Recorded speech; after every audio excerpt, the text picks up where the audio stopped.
Hi. So, having investigated, maybe before we talk about the Bernoulli constant, I would point out a couple of features of this solution. You see, the point is the sphere disturbs the flow in its vicinity around here say. That's because so this is evident from the fact that the streamlines are slightly distorted due to this presence of the sphere. Far away it's undisturbed, and if you look at the solution, it looks just like that. If you look at the solution, this is the solution far away. This is what dominates far away, and this is what dominates close in. And there are some funny features to this solution, right? At r equals 0, there are some funny features that essentially what I'm trying to say here is that this is an exterior solution. This is a solution that's valid for the exterior of the sphere. So the boundary conditions we applied are valid on the surface of the sphere and far away from the surface of the sphere. We are not saying anything about the interior of the sphere. If you want to consider that too, there are some other things called doublets which we don't have to bother with at the moment in the interest of moving on, right? So moving on, I won't bother too much about this. Let's talk about something that's called the Bernoulli constant. You might have heard about this, and the reason I'm bringing this up is because in some ways this is our first encounter with the energy equation. Okay, in some ways this is an energy equation, so to speak, and it also utilizes the concept of a streamline, something that we've been talking about quite a bit. And you can also derive some fairly nifty results that have to do with physical applications using the concept of a Bernoulli constant. Right. So let's plunge right ahead. Let's start with the Euler equation, which, if you remember, the Euler equation is the momentum equation for fluids that are inviscid, right?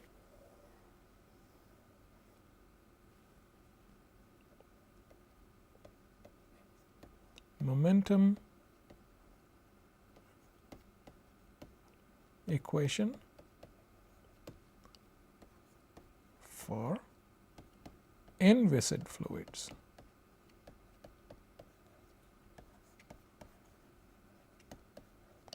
So we're sticking to situations where the fluid is, where viscosity is neglected, right? So the Euler equation is something that we spend some time on, so we're familiar with, and just to emphasize, this is the Euler equation written down in the Eulerian frame. In other words, the frame of the lab observer, right? So that's the Euler equation written down in the frame of the lab observer. The left is ma and the right is F. Two different kinds of F's. These are body forces, these are pressure forces, right? So let's move ahead. Let us now characterize a body force using a potential. If it's a gravitational potential, then it's easy enough to write. There's a reason, right? So and you can already see from mathematically, if you write this down as a gradient of a potential, this is a gradient of a scalar pressure and this is the gradient of another scalar field, so you can absorb both the gradients. So there's a reason. Also there's a physical reason. Acceleration due to gravity it can indeed be written down in terms of a gravitational potential. So there's the utility, and you recognize that this term from vector algebra can be written down like so. This really follows from the definition of this. You would have seen this kind of a thing as an expansion of this quantity.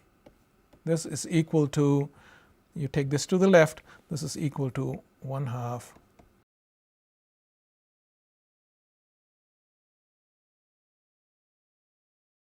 minus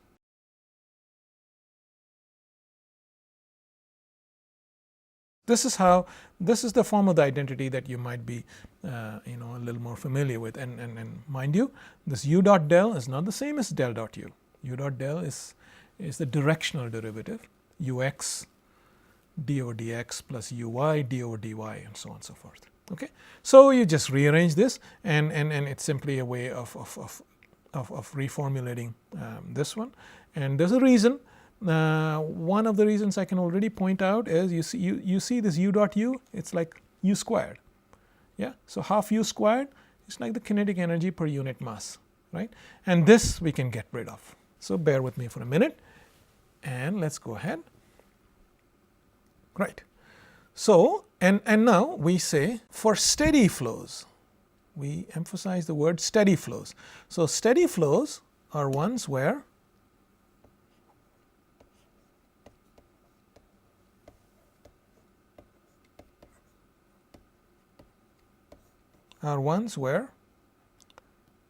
the time derivative is 0. The time derivative as discerned by the lab observer, as discerned by the Eulerian observers. Therefore, this entire term vanishes. We don't have to worry about this. Vanishes.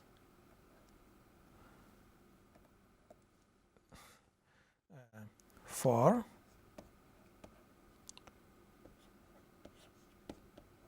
steady flows. So we don't have to worry about this term at all. We only worry about this, this, and this. And in addition, we take this to be the gradient of a scalar potential. Right? Now, so throw that away, and all we are left with is this, where we've made use of this result. Right? Now, let us integrate this entire equation along a streamlined element dl. So you're not following, you're not going along x or along y, you're going along a streamline. Okay, you're integrating along a streamline. Very important to keep in mind.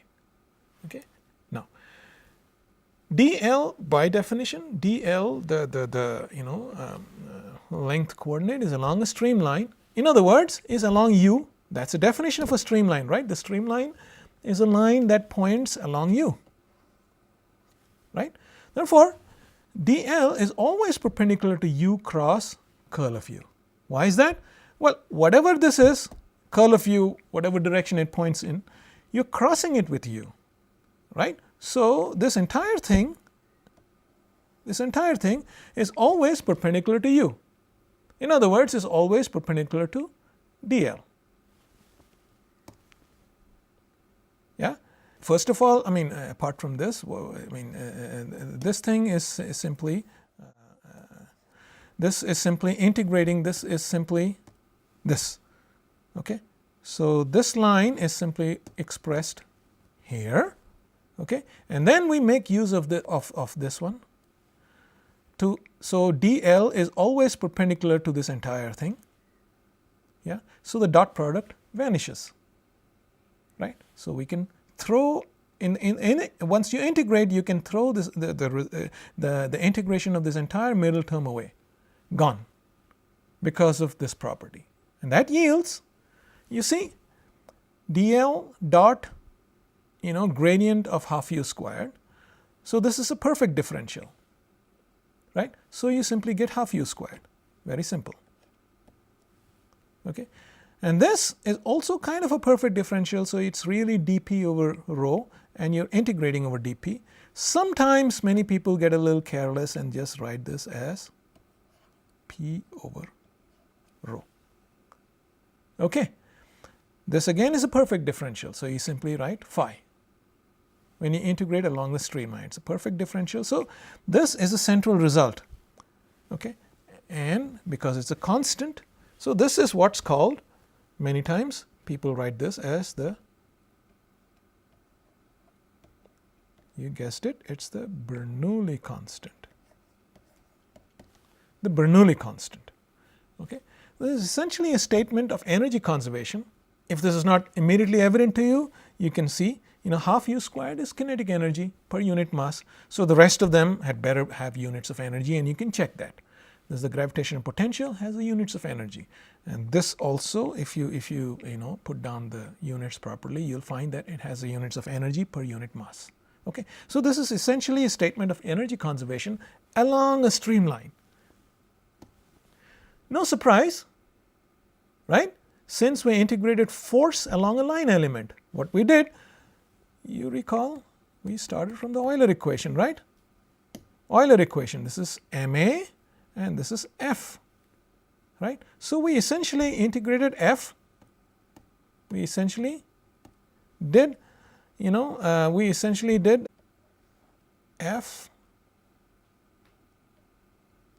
dot,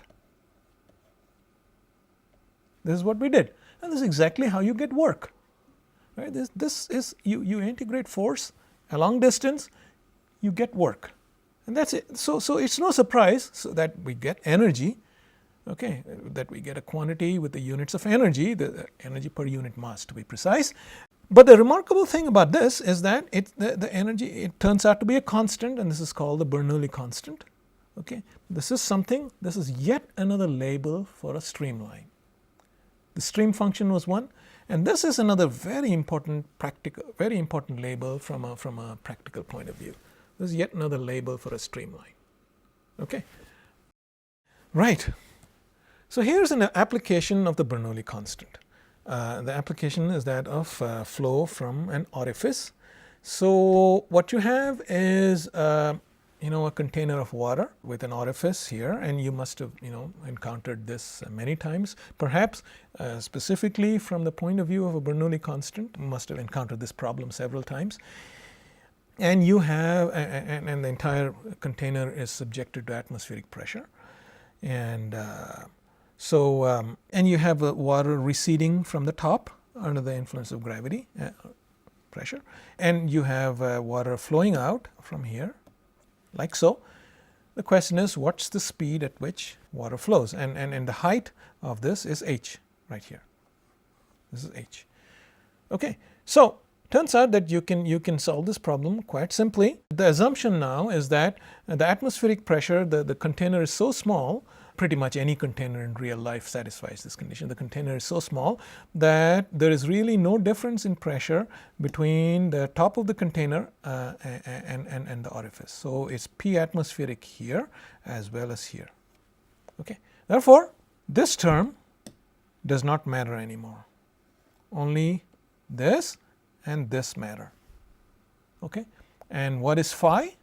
Phi is simply, in this case, phi is simply something like gh, where g is a local acceleration due to gravity. Yeah, so you have phi minus gh. Let me write this again.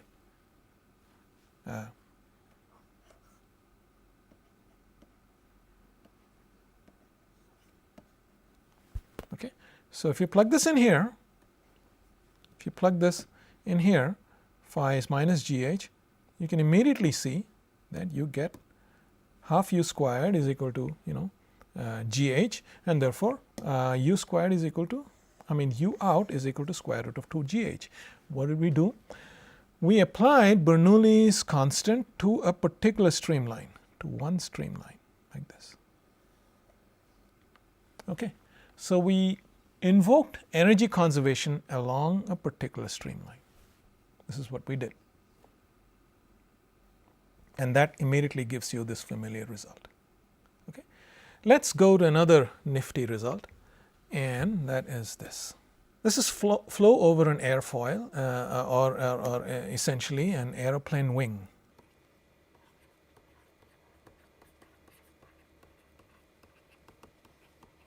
Why does an aeroplane wing experience a lift? Okay, this is the fundamental principle around which aeroplanes are designed, and this is a rather simplistic way of explaining.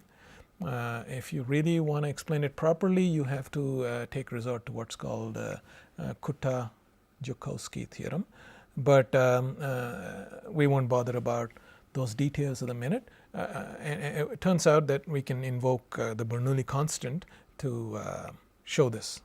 Okay, right. So turns out that now this figure does not emphasize this enough. So I will go to this. I will draw an airfoil it really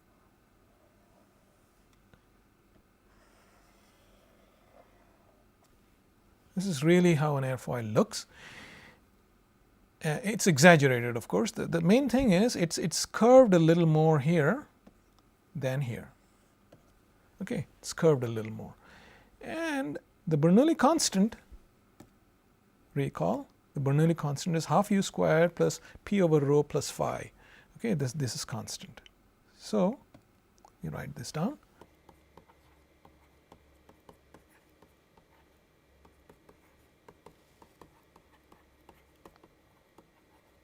Okay, so consider a streamline that's enveloping this kind of a circulation.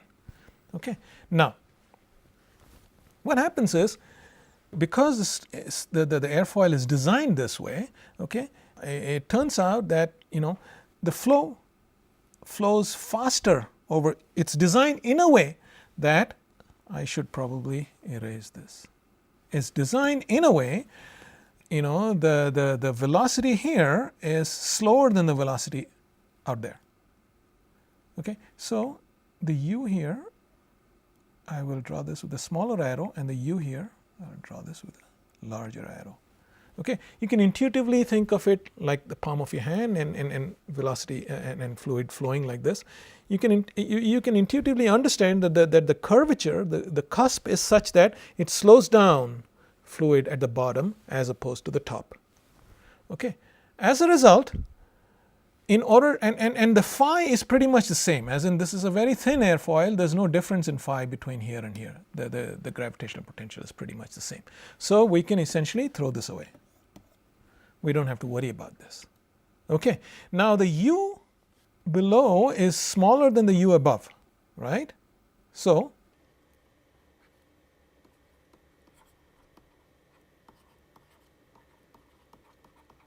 and in order for this to be constant, because you're considering one streamline that's going around like this, therefore P below has to be greater than P above, right? And there you have it. Because P below is larger than P above, the airfoil experiences a lift. Okay, so this is how airplanes are able to fly. This is how the wing of an airplane experiences a lift, simply because it's designed in such a manner that you force the air to flow. It's cupped like this, and therefore the air at the bottom flows a little slower than the air at the top, and therefore, because if you consider one streamline, all throughout, and the Bernoulli constant is constant all throughout a streamline, you're making many assumptions here, of course, that the flow is inviscid and so on and so forth, not necessarily true in real world situations. In particular, you're neglecting effects like the boundary layer, things like this. But nonetheless, it's a very useful thing it's a very useful rough way of understanding this thing. Yeah. So because the velocity above is larger than the velocity below, the pressure, in order for the Bernoulli constant to be constant, the pressure above is smaller than the pressure below. In other words, there's a lift. The gradient in pressure gives you a force. Remember, force goes as gradient of pressure. And which direction is that force in? The force is in the upward direction. Yeah. So this is another neat illustration of the utility of the Bernoulli constant. And the next thing we will talk about is the vorticity equation, and maybe I'll very quickly go through it, and we will make a stop.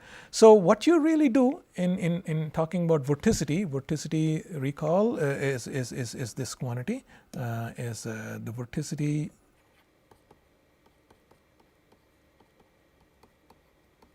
This is what the vorticity is defined as. You start with the Euler equation and you take the curl of everything. Okay, so what you do is you do a d over and you assume that the space and time derivatives can be interchanged. So you do a d over dt curl of u. That's how you do this, and you take the curl of this, you take the curl of this. Yeah, so you curl everything. and you use this identity, same thing as what we encountered earlier while discussing the Bernoulli equation, and you write it as this, yeah, and you take the curl of the whole equation to get the time evolution of this quantity, which is the vorticity, and you end up with this equation, which we will discuss a little further, and we in particular we will specialize to what are called barotropic fluids, where the pressure is simply a function of the density. You've already encountered these things before, P equals nkt for instance. Yeah, many fluids in real life are barotropic, and in doing so we will get an evolution equation for this quantity called the vorticity, and that has very nice applications. It's a dynamical equation for the conservation for the evolution of vorticity, and we will use that equation to derive to illustrate some other real life examples, such as the lift on a spinning ball. This is something that people who play tennis topspin are familiar with. We will discuss this when we come to it. And in order to understand that, we need to understand vorticity and the evolution of vorticity. So as we said, we are interested in getting an evolution equation for the vorticity, how the vorticity omega evolves as a function of time. Okay, and there will be, so the left hand side has time derivatives, the right hand side is going to have space derivatives. Okay, and the way we proceed is essentially you take the curl of this entire equation here, this entire equation, right? So we specialize to barotropic fluids, where the pressure is simply a function of the density. So if the pressure is a scalar function of the density, and this is something that you're familiar with, obviously, P equals nkt or rho kt, for instance, if this is the case, then the gradient of the pressure, you see you have a situation where you have a gradient of the density cross the gradient of the pressure. If the pressure is simply a function of density, then these two vectors are parallel to each other and the cross product vanishes, right? So you have a much simpler equation comprising of just these two terms, and yeah, so there you go. So this is a dynamical equation for vorticity. Okay, you might wonder, omega is the curl of u, okay, and you have u itself here. So if it's really a dynamical equation, not exclusively in terms of vorticity, but all in terms of, say, the uncurl of the vorticity, which is the velocity itself. But that's okay. It's still a dynamical equation for the vorticity. Yeah. So in principle, since omega is, that's what I just said, since omega is curl of u, right? Specifying both the curl and divergence of a vector field specifies the entire vector field uniquely. Okay. There are some caveats. The field has to be well behaved. In other words, you either at infinity you assume that the field dies away smoothly. You have to make that assumption, or you have to make sure that if you are imposing a boundary, the boundary conditions are well behaved. So this is simply by way of amplifying on the statement that specifying both the curl and divergence. So the curl is the vorticity, and we are talking about an incompressible fluid. In other words, divergence of u equals 0 is always satisfied. And of course we are also talking about barotropic fluids, which is how we were able to throw away this last term. Right? We were able to throw away this last term because we were talking about barotropic fluids. But the point is, you are looking for an evolution of the curl, and you're looking at a situation where the divergence of u is 0. So you're in effect specifying both the curl and the divergence, and so it specifies the entire velocity field uniquely, with some caveats about the well-behaved nature of u at infinity, or if you're specifying a boundary, you have to specify the boundaries properly. But essentially, this is a full dynamical equation for the vorticity, or equivalently the velocity fields. Okay, so we will use this dynamical equation to define something called a circulation, and show that for an inviscid barotropic fluid, the circulation is a quantity called call this. It's a line integral of the fluid over, it's a closed line integral, and this is something that's conserved. And the conservation of circulation will enable us to derive some nifty results that we talked about. So we will do this when we meet next. Thank you.